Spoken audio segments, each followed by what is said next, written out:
ஓம் Saravanabhava நர்பவி. Hello மக்களே, நாங்கள் ரெண்டாவதான போன ஸ்தலம் தாங்க ஜலகண்டேஸ்வரர். அவர் பார்த்திங்கன்னா வேலூர் கோட்டையில் தாங்க அமைக்க பெற்றிருக்கிறாரு. என்ன அற்புதமான ஸ்தலம் மக்களே. அவ்வளோ திருமணம் நடக்குது, சீமந்தங்கள் நடக்குது. பார்க்க சொல்லவே எங்களுக்கு ரொம்ப ஆனந்தமாக தாங்க இருந்தது.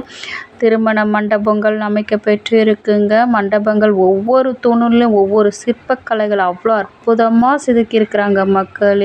பார்க்கும்போதே ரொம்ப அற்புதமாக தாங்க இருந்தது. நம்ம நுழைவாயில் போன உடனே பார்த்திங்கன்னா விநாயக பெருமாள் அமைக்க பெற்று இருக்கிறாருங்க. அப்படி ஒரு செல்வ விநாயகர் அவ்வளோ அழகான கோலத்தில் அமைக்க பெற்றிருக்கிறாரு. அவரை வழிபட்டுட்டு நாம் அப்படியே பிரகாரத்தில் வந்தோன்னு சொல்லிட்டு பார்த்திங்கன்னா முருகப்பெருமானுங்க. முருகப்பெருமானு வள்ளி தாயாரோடு அமைக்க பெற்று இருக்கிறாருங்க. அதுக்கப்புறமா தாயார் வந்து அகிலாண்டேஸ்வரின்ட்டு தாயார் அமைக்க பெற்றிருக்காங்க. அவங்க பக்கத்துலேயே பார்த்திங்கன்னா லக்ஷ்மி தாயாரும் சரஸ்வதி தாயாரும் இங்கே அமைக்க பெற்று இருக்காங்க. முப்பெரும் தேவின்னு சொல்லிட்டு சொல்லுவாங்க. அந்த முப்பெரும் தேவியை நாம் இங்கே ஒன்றாவே பார்க்கலாங்க. அப்படி ஒரு அற்புதமான ஸ்தலங்க. அந்த பிரகாரத்தை சுற்றி வரும்போது பார்த்திங்கன்னா மக்களே நவதீபங்கள்ங்க. அந்த நவதீபங்கள் அமைக்க பெற்றிருக்கு. அது எப்போவுமே அணையாதுன்னு சொல்லிட்டு சொல்லப்படுதுங்க. அந்த தீபத்தில் எல்லாரும் எண்ணெயை வாங்கி ஊற்றி வழிபட்டுட்டு தாங்க வந்தோம். அதுக்கப்புறம் பார்த்திங்கன்னா கங்கைங்க. இதில் வந்து காசு போட்டால் நமக்கு காசு சேரும்ன்றது ஐதீகம் இருக்குங்க.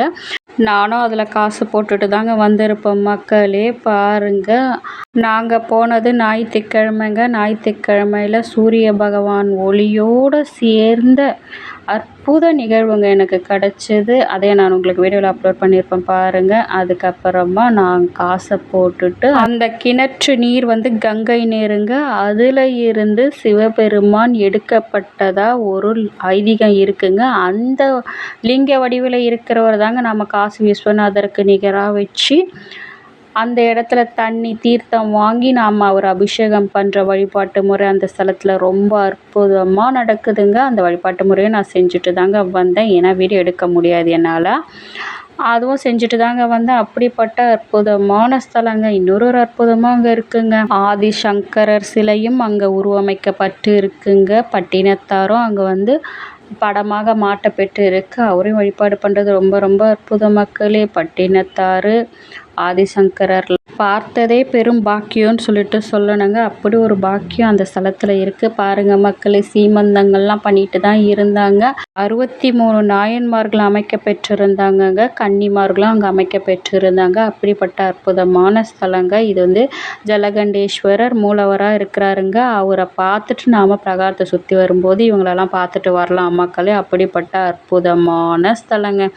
இன்னொரு அற்புதமாக இந்த ஸ்தலத்தில் இருக்குது மக்களே. இதனோட ஸ்தல வரலாறு என்னன்னு சொல்லிட்டு சொல்கிறேன் கேளுங்க.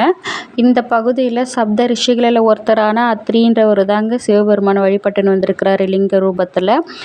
அந்த லிங்க ரூபத்தில் இருக்கிற சிவபெருமானை வழிபடும் போது பார்த்திங்கன்னா இவரால் ஒரு சில நாட்களில் வழிபட முடியலங்க. அப்போது அந்த இடத்துல வந்து வேல மரம் செடியாக இருந்தது பார்த்திங்கன்னா மரமாக வளர்ந்துட்டுருக்குங்க. அப்போ சிவபெருமானை மறைச்சிருக்கு அந்த வேல மரம் காடாக ஆயிட்டுருக்குங்க. அதுக்கப்புறமா புற்றுகளும் அவர் மேலே வந்து உருவாயிட்டு இருக்கு. அந்த இடத்த பொன்னின்ற சிற்றரசர் ஆண்டு வந்திருக்கிறாருங்க. அவர் கனவுல தான் சிவபெருமான் போயிருக்கிறாரு. அந்த இடத்துல புற்றுக்கு அடியில் நான் இருக்கேன்றதை சொல்லியிருக்கிறாருங்க. அதன் பிரகாரமே எனக்கு ஒரு கோவில் அமைக்கும்படி அவர் கனவுல போய் சொல்லியிருக்கிறாரு. அதுக்கப்புறமா அந்த சிற்றரசர் வந்து அந்த கோவிலை எழுப்பி இருக்கிறாருங்க. அதுக்கப்புறமா இந்த கோவில் உருவானதாக ஸ்தல வரலாறு இருக்குங்க. அந்த லிங்கத்தை புத்தை எடுக்கும்போது பார்த்திங்கன்னா ஜலன்றது தண்ணிங்க. தண்ணி அடியில் நிறைய இருந்ததாக சொல்லப்படுதுங்க. அதனால தான் இவருக்கு வந்து ஜலகண்டேஸ்வரர்னு சொல்லப்படுது. இன்னொரு ஐதீகமும் இருக்குங்க. இவர் வந்து நோய் தீர்க்கிறவர்ன்றதுனால இவர் வந்து ஜொரகரேஸ்வரர்ன்ற பேர் தாங்க. நாளடைவில் இவருக்கு ஜலகண்டேஸ்வரர்ன்ற பேர் உருவானதாகவும் சொல்லப்படுதுங்க. ரொம்ப அற்புதமான ஸ்தலங்க மக்களே. நீங்களும் ஒரு வாட்டி போயிட்டு வாங்க. எல்லாருமே கோலம் போடுற ஜல்லடை வாங்கினவங்க. அது ரொம்ப அற்புதமாக தான் இருந்தது. நானும் ஒரு 4 வாங்கினேங்க. அப்புறம் அடுத்த ஸ்தலம் போனோமுங்க. அதனால் ரெடி ஆகிட்டோங்க. இந்த கோலம் போடுற ஜல்லடையே எங்கள் கூட வந்த குரூப்பில் நிறைய பேர் வாங்கிட்டு தாங்க வந்தாங்க மக்களே.